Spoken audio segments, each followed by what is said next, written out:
Hello guys, well met again. It is Puku here, and today we're gonna be having a review over our Herald build. I will try to keep it as clean as possible as the other guides and tutorials that I've been doing. So pretty much gonna be going through the gear, through the traits, some skills explanation and stuff, pretty much the basic. So let's dive into the gear first. So what you want to be doing in here is going for full cavalier without the back item. So amulet, dual rings, dual earrings, cavalier. About the back item, you go for a berserker back item. The reason that is, from the cavalier, you're gonna be having quite enough sustain, so you want to maximize slightly more your damage, your power. About the armor, you want to be going for a top piece commander, leggings gonna be going for the commander, but everything else should be Valkyrie along with a runes of durability. The reason that is, first, you want to maximize your life, second, you want to maximize your power and ferocity. The reason that one of the reasons why you do not need to maximize your so-called precision critical chance is hidden right into the traits. So pretty much Valkyrie Commander, pretty simple, along with durability runes for higher survival ability and very insane perma pushing over the enemy. About the weapons, you want to be going for Berserker one-handed sword along with the Sigil of Fire. The reason that is, your sword can be very offensive, so you want to maximize the burst damage of this sword by going for that sigil. Then on your shield you should be having the Sigil of Force. The reason that is, you want to maximize your automatic attack ability damage with it. The reason that is, you more likely do not want to fall below 30% energy as you're a herald. The reason that is, this can be very crucial for your elite skills, for your stability skills, for your healing skills, and in general for your boon duration, which can be very insane if you do that. The question is, why you want to be going for the shield? The reason why you want to go for the shield is when you have stability, you can pretty much stay with your crystal hibernation right into the very aggressive enemy bomb. So you literally push straight into the enemy, they cast all the damage, you feel like that you cannot evade through it, so just pop up the stone, the inspiring reinforcements, as also called stone wall, then pretty much drop your crystal hibernation and literally look how your enemy are not dealing damage. This is very useful skill when your Facet of Light or Infuse Light is on a cooldown.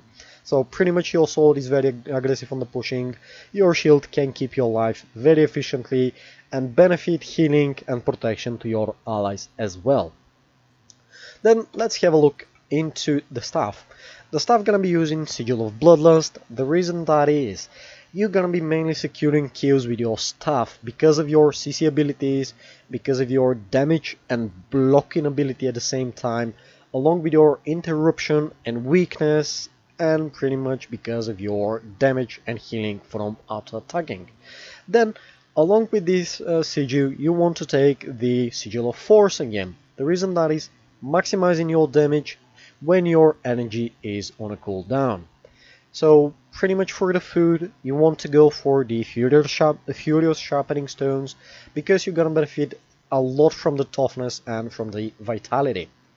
Then along with this, what you want to be doing is the Carrots of Flair. The reason that is, 70 ferocity will be very essential for your build, but the more essential thing will be, as you kill enemy, you're gonna be having 200 power within the period of 30 seconds.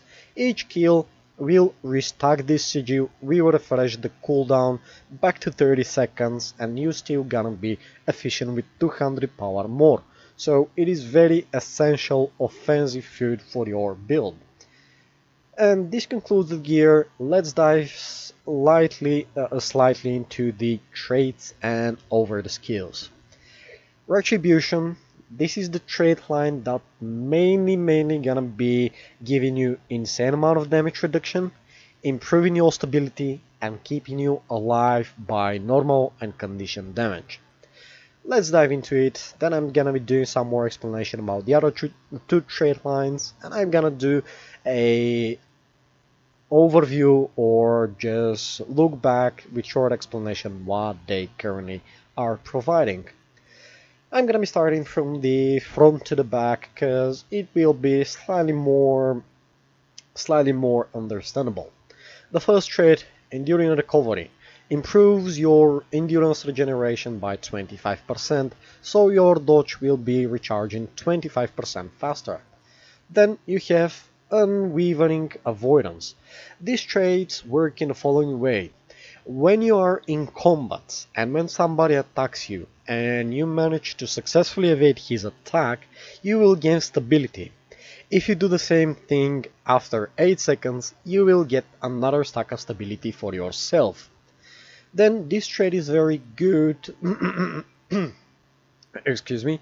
Then this trait is slightly improved by the Determined Resolution. The thing is, this trait improves the stability by 33%, and as you have stability in yourself, it reduces damage dealt on you by 15%. Very defensive, very efficient trait for your stability. Then let's have a look over the other traits in this trait line. First, Close Quarters. What this trait does: if you're within the range of a 360 of any enemy, they will be dealing 10% damage less to you. So this trait is pretty much only affected for the basic attacks. The conditions will not deal less damage to you, even though you remain in this small range radius. Then you pretty much have the Dwarven Battling Training. The reason that is, the weakness duration on you gonna be reduced by 50%, so instead of having weakness duration in you by 6 seconds, it will fall down to 3 seconds. Very essential, it will be improving your stability, your dodging very much. Then the another things of this trait: every 10 seconds when you hit an enemy without a weakness, you will apply weakness to them. This means they will dodge 50% slower, by reducing their endurance regeneration, and along with this, the 50% fumble means their damage will be reduced slightly in various ways. This trait is not always working as it says by damage reduction and stuff, sometimes it's not working properly still. Then you pretty much has the Versed Stone. The reason that is, you're gonna be having 4% power based on your toughness, eventually the opposite. 4% of your toughness will be given to power, so the more toughness you have, the more power you have as well. This is the essential, this is a permanent trait. Then it will increase the effect of your Rite of the Great Dwarf by improving it to take 50% less conditioned damage as you activate your Dwarven Elite skill. And very essential thing also is, every 60 seconds when your health drops below 50%, this skill will be automatically activated without affecting this one on the dwarf. It will be another instance of the skill. It will break stun for 5 allies around you over a radius of 600. It will give them for 5 seconds 50% damage and condition reduction insanely. This skill also affects you. Then along with this, if you just swap to dwarf in this time to break additional stun as you swap your legendary stances, you will improve this skill by another 5 seconds before it ends. So 10 seconds of damage reduction from any sources. And as long as you do not use aggressively any other skills, maybe just the healing skill, and then you use this skill again, you will absolutely get up to 15 seconds damage reduction by any source by 50%.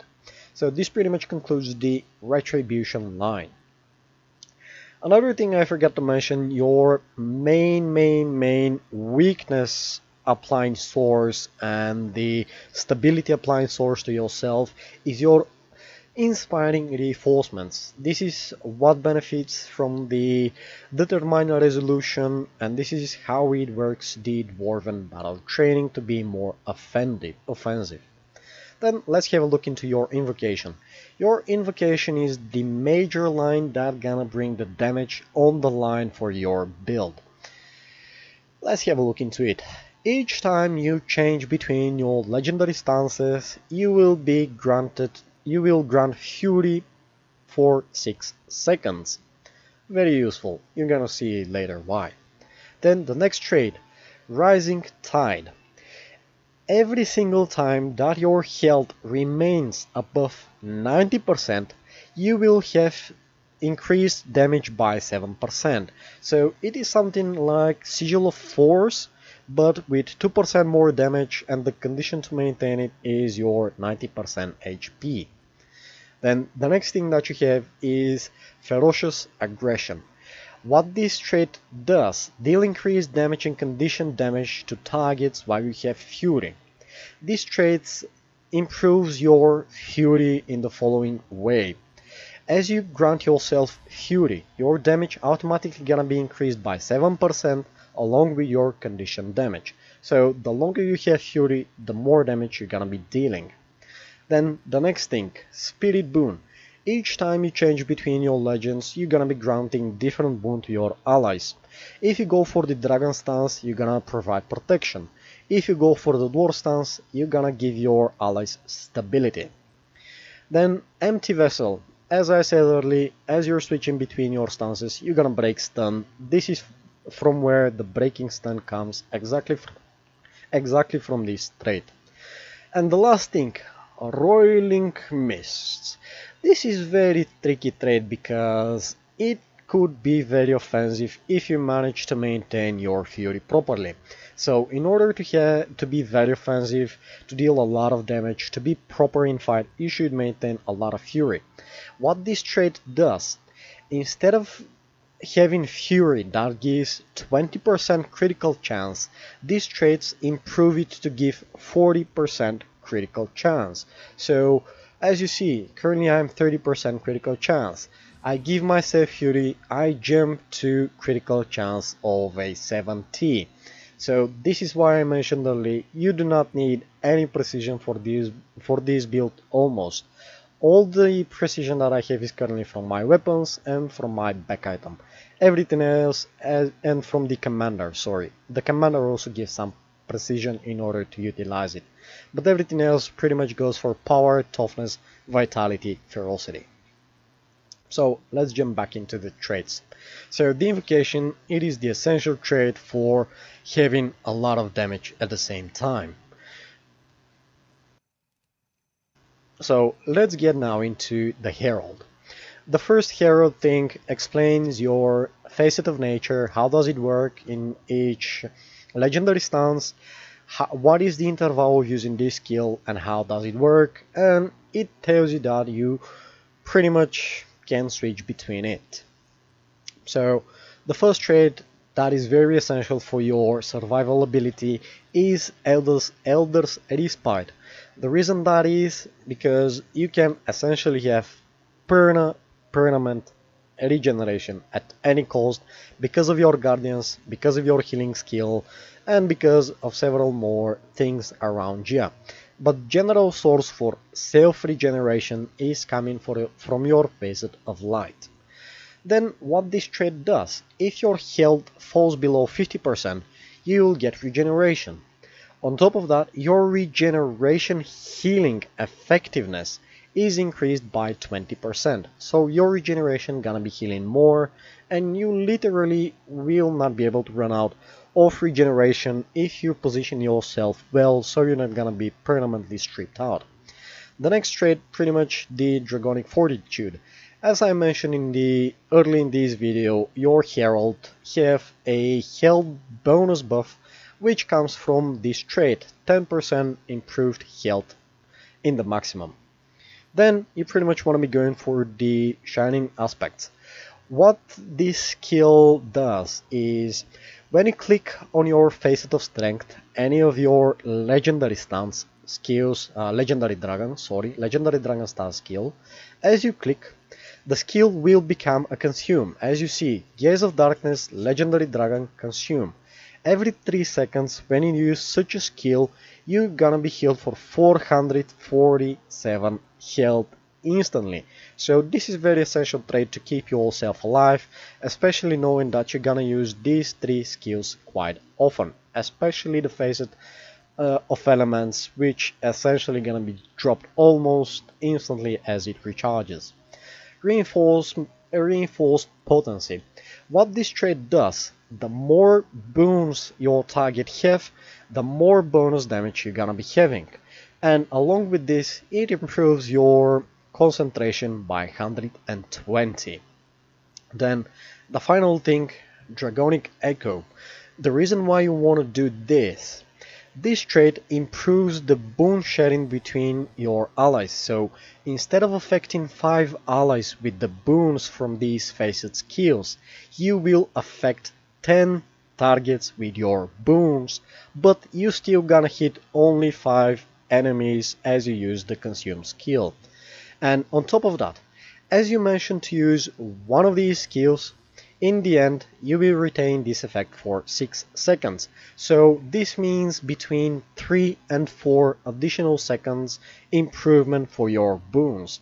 Very essential trait for maintaining your boons, very essential traits to keep your allies alive, very essential trait to keep these passive effects on a very short cooldown for your abilities. So pretty much let's talk little about the Facet of Nature, because there is one thin line going up in there. As you activate your Facet of Nature, this skill has 2 effects. The first time you activate it into your legendary dragon stance, these skills will increase the boon duration of your allies. Then if you execute this skill, 5 allies around you for within 6 seconds, they will have additional 2 seconds boons. So this means as you activate these skills, 5 allies will improve their boons will be improved by 6 seconds. But if you maintain this skill into your Dwarven stance, your allies will get reduced incoming damage by %. So as long as you maintain in your dwarf, they will get reduced damage by attacks. And as you use this skill, as you execute it, this skill will provide 2 stacks of stability. Very essential skills. If you lack of the boon duration, use it into your dragon stance. If you lack of the damage reduction, if you lack of the stability, just go for your Dwarven cast. And pretty much one hint about the Facet of Chaos. Do not use this skill only to push away your enemies when they are in down state, and do not try to use this skill only for the super speed. Yes, the super speed can be very essential to relocate yourself from one place to another very quickly, but try to maintain this skill mainly for the protection.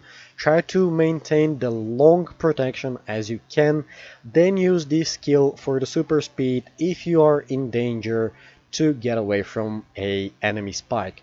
And be very cautious on your energy bar, because this skill is literally energy destructor. So pretty much try to maintain as much as you can protection, then try to use it for the super speed, and the least try to use this skill for the launch into very rare cases. So pretty much I'm gonna conclude it here. I'm gonna let you find out how these skills are working, how they feature better. I usually suggest mainly go for the Facet of Darkness and mainly use the Facet of Strength. And Facet of Element, just use it for the spike, don't use it that much for the quickness. So this pretty much concludes the tutorial about the Herald.